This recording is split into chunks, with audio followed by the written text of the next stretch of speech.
Hei, salut! Bine ați revenit pe canalul meu de YouTube! Nu vă speriați de mine, nu vă speriați de cum sunt echipată și cum sunt coafată, doar că tocmai ce am terminat de făcut exercițiile mele pe care le fac în fiecare zi. Trebuie să fac duș, trebuie să fac mâncare, dar în același timp trebuie să pun cumpărăturile la loc, pentru că aseară am făcut cumpărături, doar că am ajuns foarte târziu acasă și am lăsat totul în pungi, am zis că astăzi o să le pun la locul lor. Doar că m-am gândit că știu că vă place să uitați aceste tipologii de video-uri, așa că vă arăt ce am cumpărat. Bineînțeles, ce era de congelat am congelat deja, dar le scot afară și vă arăt pe parcurs. Cred că de data asta am cumpărat câteva lucruri în plus. În fine, o să vedeți acum pe parcurs. Haideți să vedem drumul.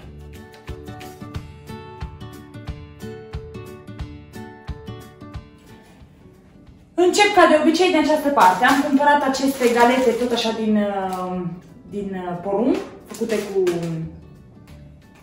făină de porumb, fără gluten. Știți că eu bag totul aici, pentru că e curat. Bineînțeles, suc fără zahăr. Am cumpărat aceste gen chipsuri, tot fără gluten, tot cu făină de porumb. După care am cumpărat 3 cutii cu ouă. Mâncăm foarte multe ouă. Îmi place să fac și cake-uri, așa că îmi place să am tot timpul ouă, pentru că la noi nu durează foarte mult. Am cumpărat un alt suc fără zahăr. Încă o confecție asta cu galete de porumb. Am cumpărat acest spray care zice că este un spray dezinfectant care elimină 99% din bacterii. Vă spun sincer, eu îl mai pun pe perne, îl mai pun pe colțar, pentru că câteodată mai intră Pancio, cățelul nostru, în casă, mai dau pe covoare, dau în locuri în care zic eu că ar trebui dezinfectate, îmi place foarte, foarte mult, pentru că lasă un miros așa de prospețime. Așa că îl folosesc și atunci când am, nu știu, spre exemplu, mergem să facem cumpărături, vin acasă, dau pe pantaloni, pentru că dacă elimină bacteria, asta e cel mai important. Este așa? După care, bineînțeles, chiar dacă am început să mă antrenez și să încep să mănânc mai sănătos, mi-am cumpărat Nutella pentru că nu vreau să fiu frustrată și apropo de asta o să vă fac un video în care să vă explic ce s-a schimbat în căpușorul meu. În ceea ce privește sportul, alimentația și așa mai departe. Am terminat cu pungă. Ardei. Știți că noi mâncăm ardei. După care am cumpărat, sunt două confecții cu os din acesta de porc, știți că noi îl mâncăm. Ne place să le avem pentru că atunci când vrem să mâncăm ceva rapid, facem o mămăligă și cu osul ăsta e foarte bun. Nouă ne place. Am cumpărat cutii cu fasole. Eu cu asta fac fasole scăzută sau fac ciorbă de fasole, ne place mult. Sunt deja jumătate coapte cum ar veni, adică se face foarte repede ciorba sau ce vreau să fac eu. Vă arăt deja și aici, am cumpărat două confecții de apă cu gaz, nu știu cum ziceam, și apă naturală, dar bineînțeles că nu o țin toată în casă, că nu am prea mult spațiu. După care am terminat aici, am cumpărat un bostan din ăsta, dovleac, cred că e, pe care o să-l facem, îl tăiem și facem cubulețe la cuptor cu sos de iaurt și usturoi. Ok. După aia am cumpărat ceapă. Am cumpărat un gel de duș de la DAV, preferatul meu în absolut. Am încercat mai multe, dar ăsta îmi place cum îmi lasă pielea, miroase și frumos, îmi rămâne pe corpul meu, zic, pentru că diferă de la fiecare persoană la persoană, pentru că știți că pH-ul nostru este divers. Dar DAV este singurul care și rămâne mirosul și îmi place foarte mult și cum curăță tot. Îmi place mult. Ați înțeles? Zic cuvântul îmi place mult și super mega fain 2002. Am cumpărat ton, două cutii, două confecții, nu cutii. Am cumpărat încă un os din acesta de porc. Am cumpărat 2 cutii cu smântână, pentru că vrem să facem pui cu cherry și smântână, și am cumpărat beșamela. Pentru că atunci când eu fac musaca de cartofi, îmi place să pun smântână și beșamela amestecat și pun peste cartofi și carne și e foarte, foarte bun. Dacă vreți rețete, lăsați-mi un comentariu. După care am cumpărat două confecții cu porumb pentru Cezare și cartofi. Am cumpărat cartofi acestea, nu știu dacă știți, aici la noi, în Italia, se face nou lockdown pentru 15 zile în zona unde sunt eu, deci nu avem voie să ieșim, nu avem voie să facem nimic. Iar până în decembrie e așa un mini lockdown, să zicem. Am cumpărat cartofii ăștia, dar având în vedere că la restaurant ne folosim cartofi de la țăran și de chestii de la țărani, trebuie să le aduc și așa că astea le folosesc acum cât mai în 2-3 zile, după care o să folosesc cartofi de la țărani. Sunt foarte, foarte buni și o diferență enormă. Dar de lene nu cumpăr de la țărani. E mai comod de la supermarket. După care am cumpărat niște roșii sherry.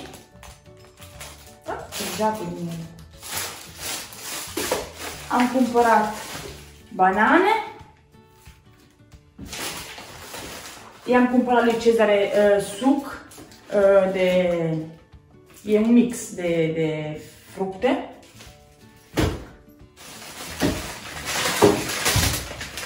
Altă confecție cu ceapă. Am cumpărat acest sos mexican, că voi știți că eu îl mănânc cu acel chipsuri cu făină de porumb fără gluten. Sunt foarte bune, încercați-le, cu tortișa. Cred că le zice, da. Un avocado. Și am cumpărat ceapă verde. Okay. După care, asta este ultima pungă, da.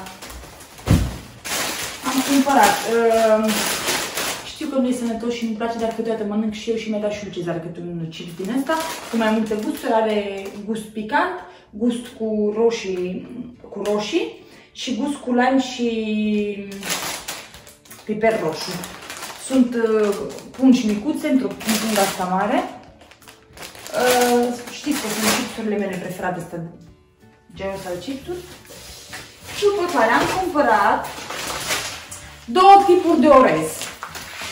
Acest orez, carnaroli, noi îl folosim pentru să facem risotto. Ok? În schimb, acest orez basmati se numește, îl folosim atunci când facem pui cu curry. Acesta doar îl fierbem și ca orez alb. Pentru că este diferență în ceea ce privește mărimea bobului și modul de a se face. Deci acesta basmati este pentru a face orez alb, iar ăsta care este un pic mai mare îl facem când facem risotto. Am cumpărat cel mai bun produs pentru geamuri și pentru oglinzi, este acesta. Pentru că este un produs profesional. Știți că sunt cam obsedată cu curățenia și am încercat 1000 de produsuri, dar asta este unul dintre cele mai bune. După care eu, pentru a curăța bucătăria, știți că suprafața bucătăriei e în fiecare zi și mânerele astea le curăț în fiecare zi, folosesc acest dezinfectant de la Lisoform, care nu necesită clătire. Eu iau cârpa, o umezesc,